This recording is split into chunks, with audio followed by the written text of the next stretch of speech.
Okay, we got a little video here on how to use the trig buttons on your calculator. That would be the sine, cos, and tan buttons.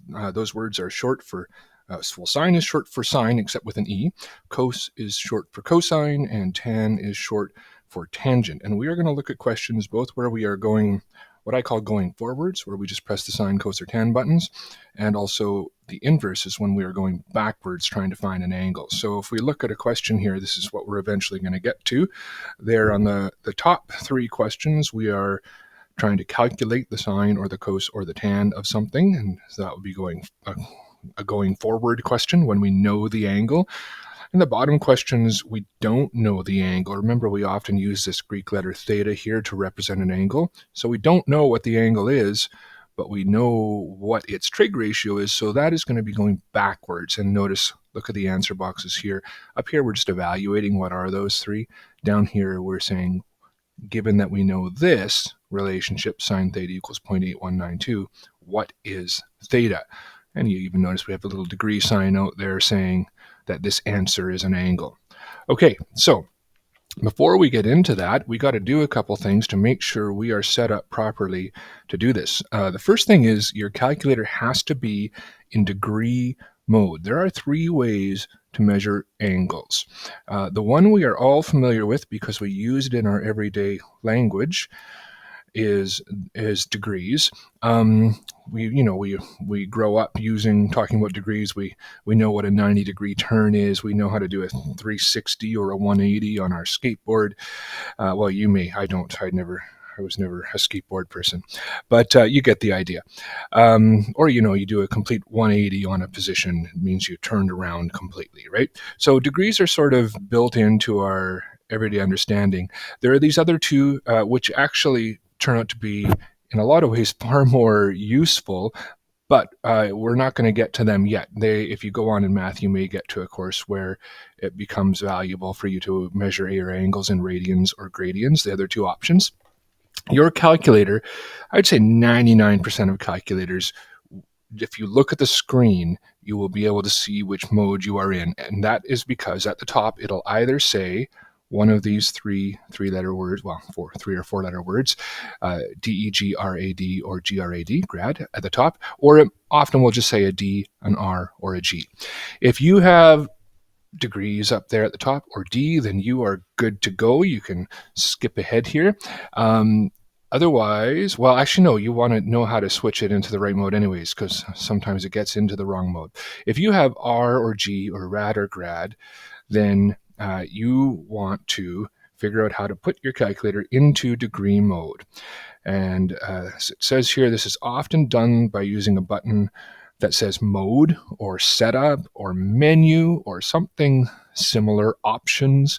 There's all kinds of things it might be. Every calculator, unfortunately, is different, so I can't demonstrate this to you here. What I would say is that if you're, sorry if anything on the slides there, but that's okay. I think you understand. If you are unable to figure out how to get your calculator into degree mode, one good option would certainly be to go to YouTube and type in your calculator make and model. So mine here is a Casio FX-300ES. And I would type in that, and then I would at the end of that, I would put something like degree mode.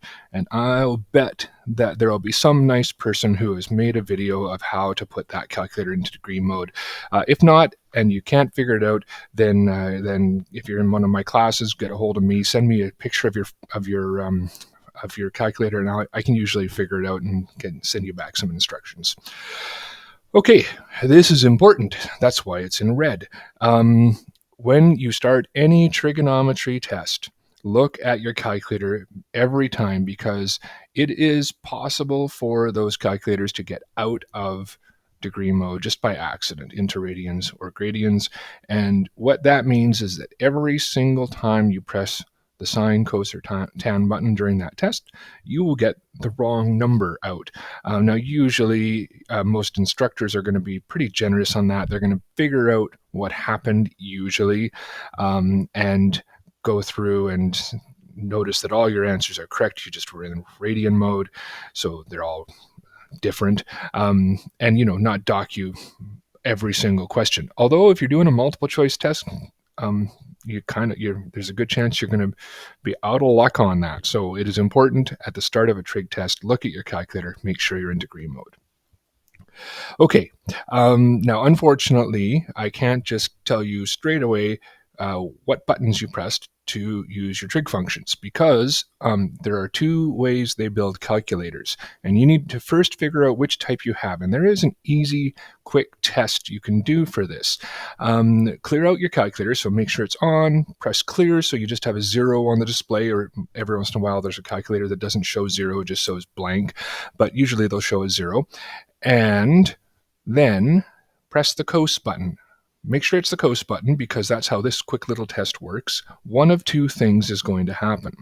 If you have what we're going to call today a type A calculator, your calculator is going to give you an answer. It's going to say the answer is 1, so a 1 will appear on the screen. The 0 will turn into a 1 probably.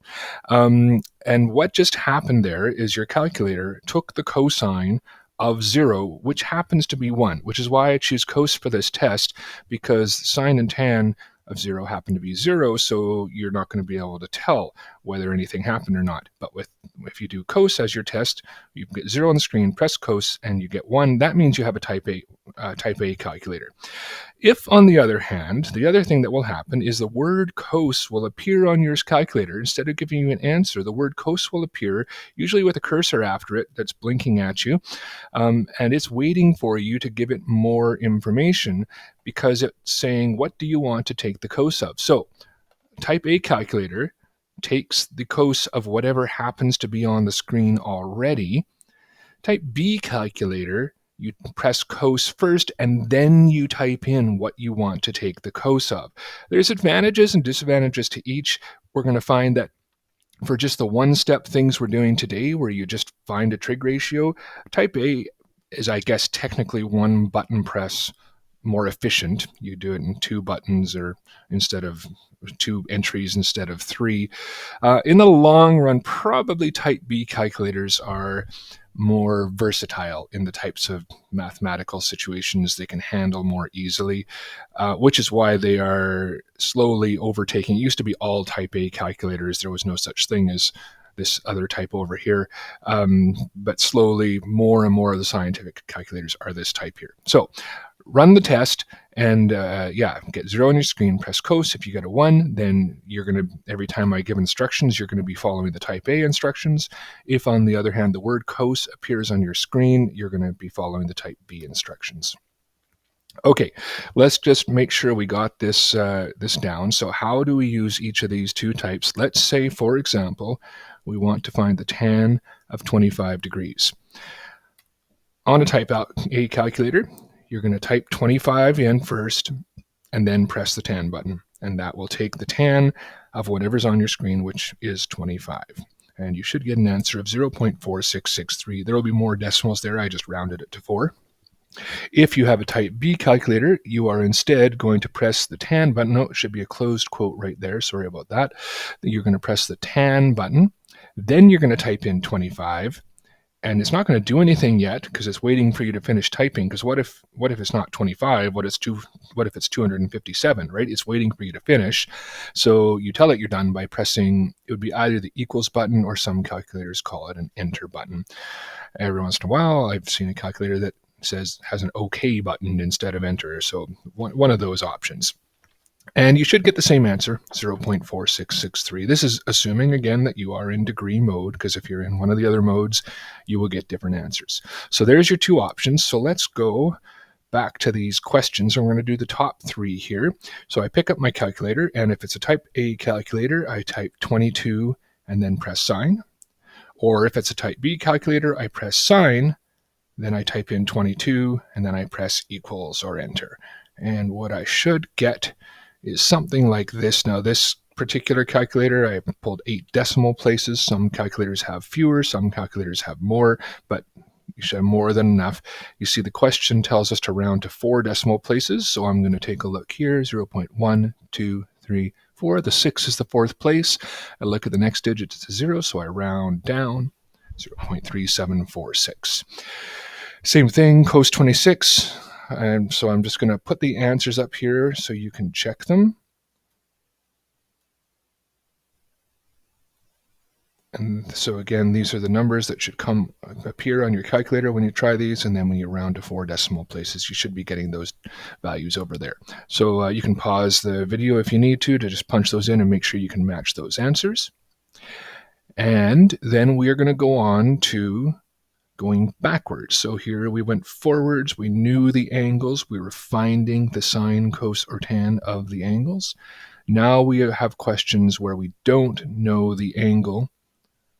I call them backwards questions. We know the ratio, the trig ratio, these are called on the right-hand side, and we want to find out what is the angle equal to. So, inverse trig ratios. Okay, recap. We use the sine, cos, or tan button when we know the angle. For example, earlier we found that the tan of 25 is, I missed the decimal place there, 0.4663. I think you're okay with that without me going back and restarting the video from scratch. So sometimes we're going to need to go backwards to try to find the angle. So let's look at this example. What if we were told that tan theta is 0.4663? What is theta? Well, we actually know the answer already in this case, don't we? Because we already know that the tan of 25 is 0.4663. So if tan of theta is 0.4663, what was theta? I think I said theta instead of 25 up here. The tan of 25 is 0.4663.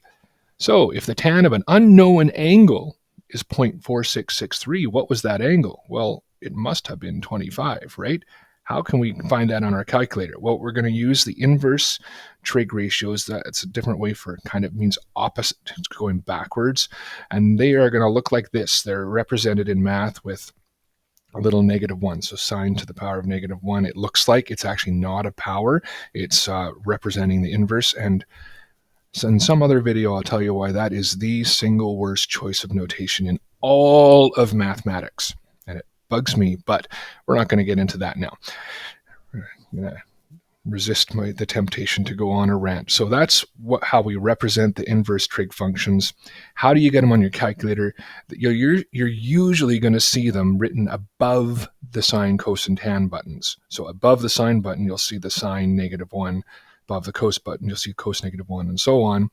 How do you get to those functions that are above the button? Usually with the second function key, which is usually just 2nd, or the inverse key, or a shift key. I have seen other options, but those are the main three.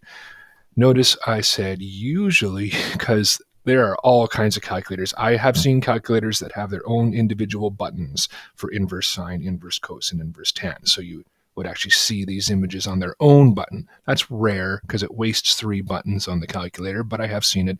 I have also seen some truly terrible calculators where the only way to get the inverse trig functions is to go into the menus.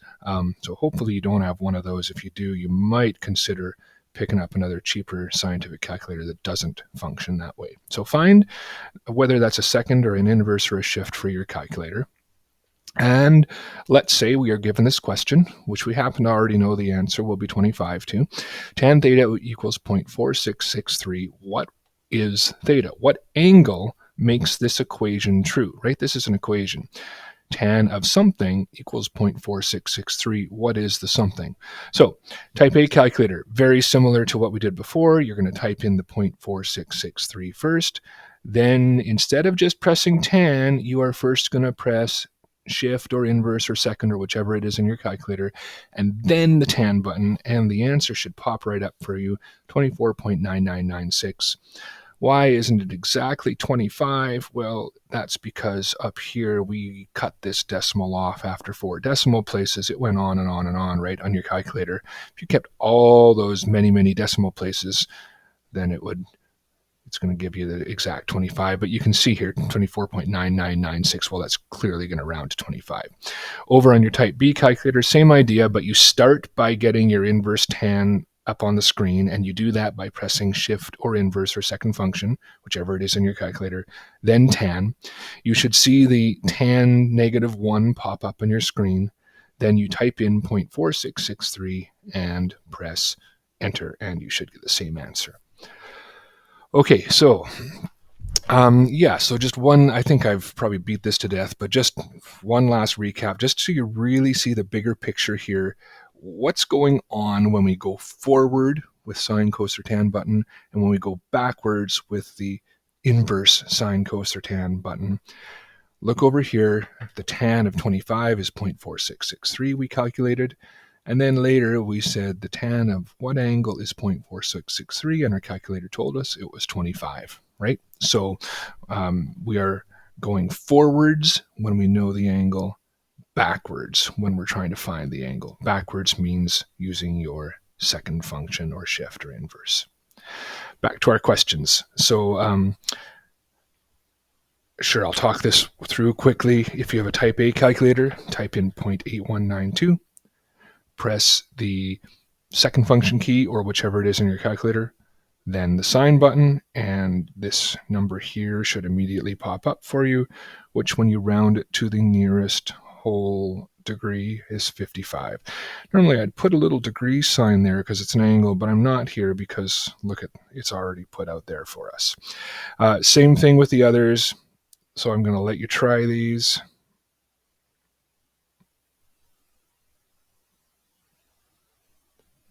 And those are the answers that you should get.